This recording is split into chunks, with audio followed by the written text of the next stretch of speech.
Vous écoutez le JT, le journal du télétravail du magazine Management. Bienvenue, je suis Lomique Guillot. Tous les jours, nous vous proposons ce rendez-vous d'un quart d'heure sur le télétravail, la collaboration à distance et les effets du confinement sur nos façons de travailler. Le tout en essayant d'en faire ressortir ce qui peut être positif. Nos interviews se faisant via Skype, le son peut parfois être coupé ou défaillant, mais après plus d'un mois de confinement, vous devez commencer à être habitué. C'est le journal du télétravail.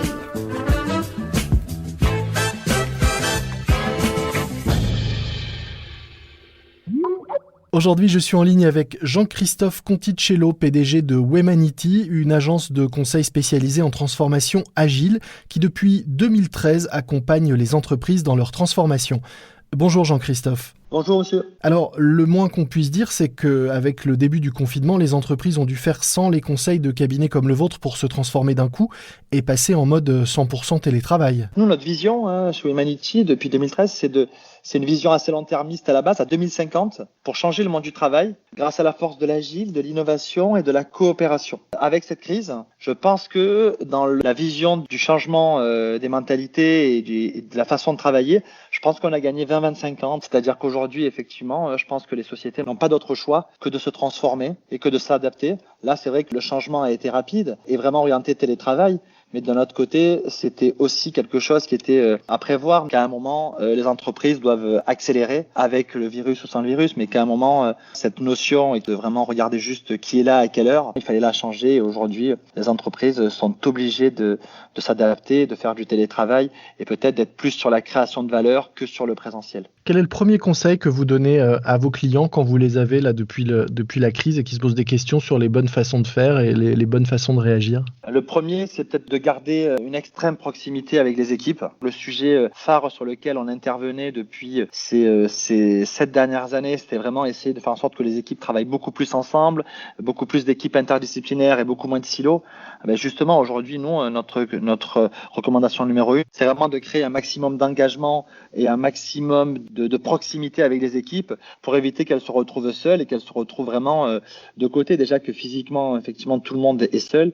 Si derrière, il n'y a pas cette proximité au niveau des équipes, au niveau des rituels, que ce soit à la fois professionnel et de rituels plutôt personnels, plutôt fun, plutôt sympa aussi, comme nous on organise régulièrement des happy hours, comme vendredi soir, c'était notre anniversaire des 7 ans, où on a organisé un apéro géant avec des mix, vraiment avec des DJ. C'est important que chacun puisse en tout cas coopérer. Il y a un énorme élan de solidarité aujourd'hui, non seulement chez nous, mais on voit au niveau même national ou international.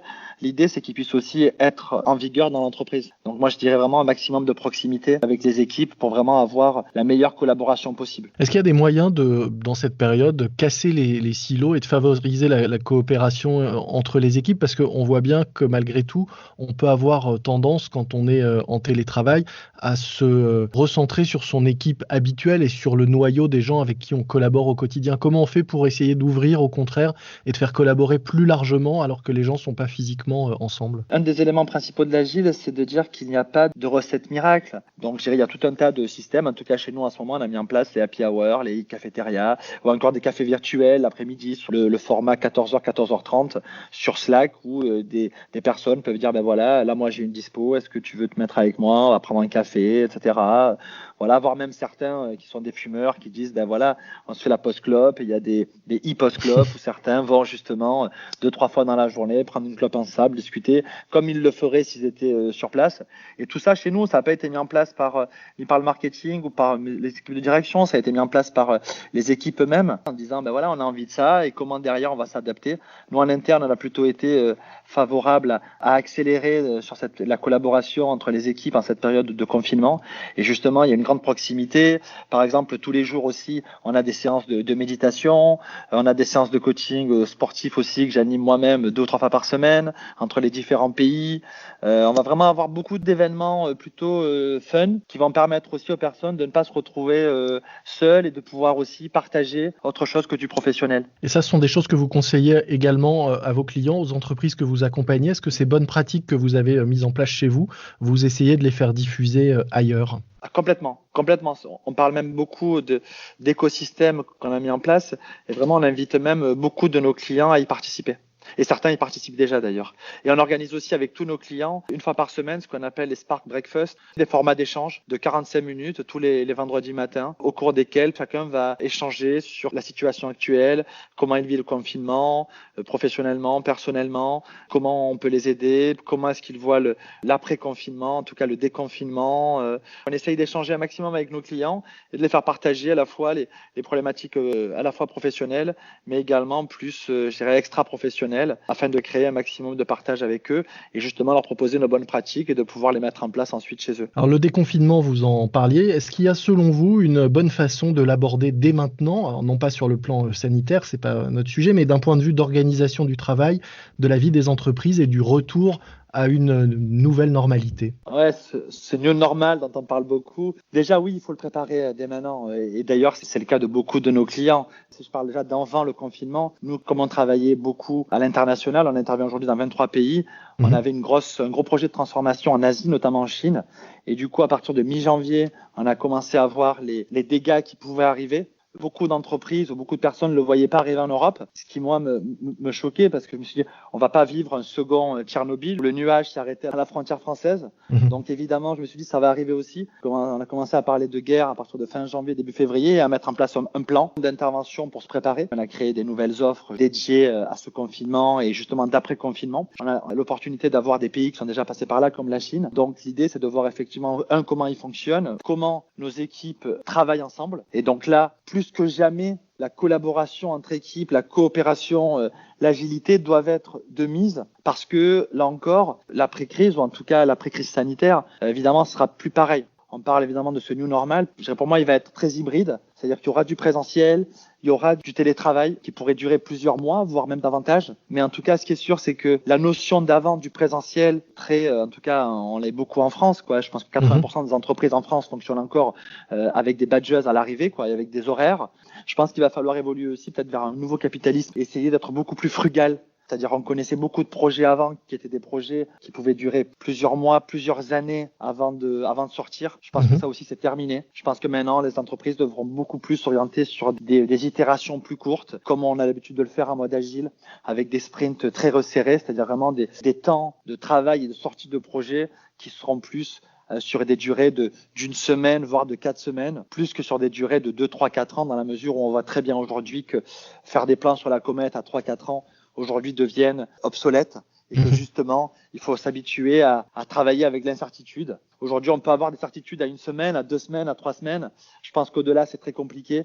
Donc, je pense qu'il va falloir justement que les entreprises s'habituent à travailler dans un mode beaucoup plus incertain et donc à être sur des timelines beaucoup plus serrés au niveau de leur projet. Alors ça, c'est pour les entreprises, mais du côté des salariés, comment on fait pour les engager et les motiver si on n'a pas de vision à moyen terme ou à long terme? Comment on s'assure qu'ils soient bien embarqués dans cette aventure et cette transformation ou ces projets qu'on veut leur faire vivre et mener? L'élément numéro 1, en tout cas pour nous, si je prends notre arme numéro 1 à la crise, ça a été notre culture d'entreprise. Ces 7 dernières années, vraiment depuis la création, mon point numéro 1 a été comment on crée une culture, un engagement très fort de tous les salariés. Et donc, évidemment, depuis le début, on a beaucoup investi là-dessus.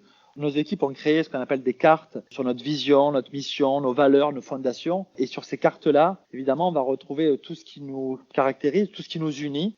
Et on a bien vu, par exemple, dans cette phase de crise, que les liens se sont encore plus resserrés, encore plus soudés. Normalement, le trésor des entreprises, en tout cas pour nous, je dis tous les jours, ce sont nos équipiers. Et je pense que plus que jamais, il faut évidemment réinvestir cette notion d'engagement. Comment le faire? Avec des projets communs.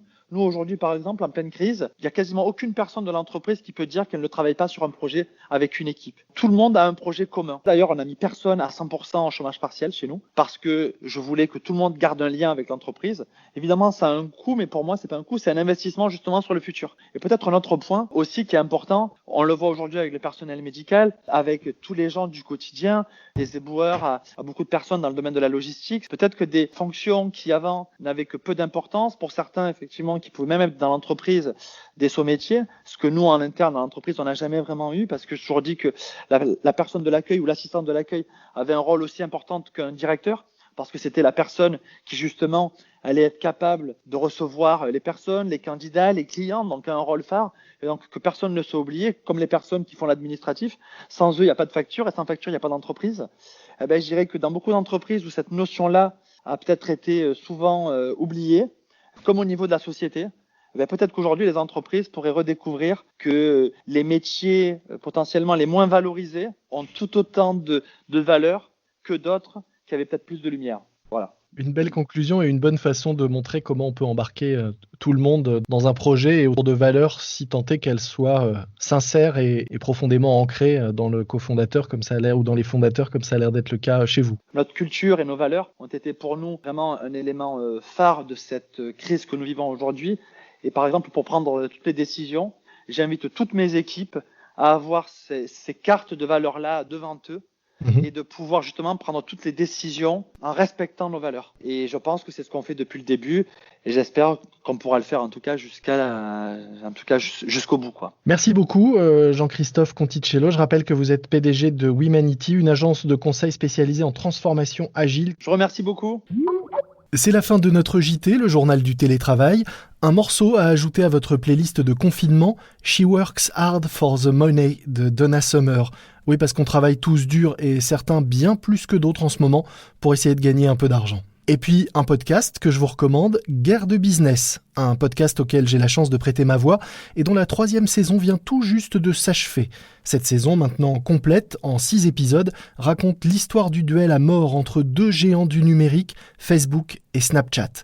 Dans cette saga, vous découvrirez les histoires de ces 2 startups devenues des poids lourds de la tech et surtout les coups tordus et les coups bas en coulisses pour tenter de s'imposer auprès d'un public particulièrement difficile et exigeant, les millennials. Guerre de Business à écouter sur toutes les plateformes de podcast. Je vous dis à demain. Abonnez-vous à notre podcast pour n'en rater aucun nouvel épisode. Soyez prudents, respectez les consignes et les gestes barrières, restez chez vous, portez-vous bien et bon télétravail à tous. C'est le journal du télétravail.